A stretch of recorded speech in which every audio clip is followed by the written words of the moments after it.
మీద జరిగిన దేశం అల్లకల్లోలం చేసేస్తారు, ప్రపంచమంతా మాట్లాడతారు, గ్లోబల్ న్యూస్ అయిపోద్ది. కానీ దేశంలో కోట్లాది మంది హిందువులు అపవిత్రమైతే, ఈ ప్రసాదం అపవిత్రమైతే ఒక్కరు కూడా మాట్లాడకూడదు, ఇది సెక్యులర్ వ్యవస్థకు విఘాతం అంటే హిందువులకి మనోభావాలు ఉండవా? ఇది ఒక్కరు నిందించట్లా, అసలు మీరు ప్రస్తావన చేయకూడదు, ఇది తప్పు, ఇది మాట్లాడకూడదంటే ఎట్లా? ఇదే వేరే మతానికి మీరు అన్వయిస్తారా?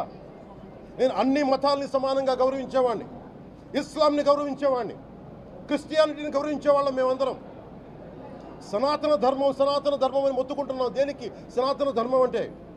సనాతన ధర్మానికి ఒకరు ప్రారంభించింది కాదు, ఇది ఒక వ్యక్తో ఒక కూర్చోబెట్టి ఒకరు స్టార్ట్ చేసింది కాదు. ఇది కొన్ని వేలాది సంవత్సరాలుగా అన్ని మతాలని, అన్ని విశ్వాసాలని అలింగనం చేసుకున్న నేల ఇది. అలా దగ్గర తీసుకున్న ఈ నేల మీద ఇలాంటి అపవిత్రం జరిగితే, రిపీటెడ్గా జరిగితే, ఒకసారి కాదు, 2 సార్లు కాదు, రిపీటెడ్గా జరిగితే ఇప్పుడు కూడా మాట్లాడకూడదంటే అది తప్పు చేసిన వాళ్ళం అవుతాం.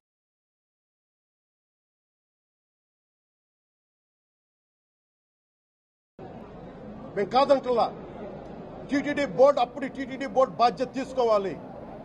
పొలిటికల్గా వచ్చి అలంకారప్రాయంగా ఒక్కొక్కళ్ళు వచ్చేసి దర్శనాలకి టికెట్లు ఇవ్వడానికి మీరు బోర్డు మెంబర్స్ అవ్వలేదు, మీరు ఎవరు చైర్మన్ కానీ ఈవో కానీ.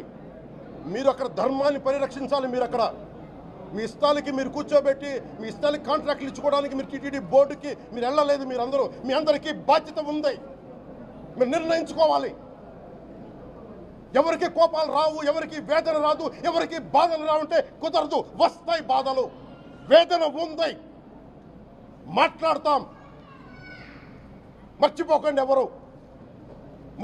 గత ముఖ్యమంత్రి గారు కూడా నేను చేస్తా ఉన్నాను, జగన్మోహన్ రెడ్డి గారికి కూడా. ఇదే చర్చికి జరిగితే మీరు ఊరుకుంటారా? ఒక మసీదుకి జరిగితే ఊరుకుంటారా? ఒక తిరుమలకి జరిగినప్పుడు ఎందుకు వెనకేసుకొస్తారు? రాకండి. ఏ మతం మీద దాడి జరిగినా సంపూర్ణంగా నాతో సహా మేము ఖండిస్తాం, వస్తాం.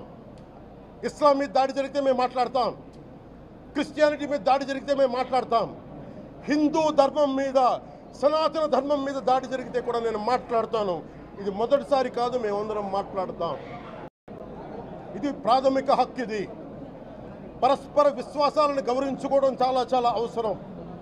ఇది అందరికీ తెలియజేస్తున్నాను. ఇది దోషులకి కఠిన శిక్ష పడాలి.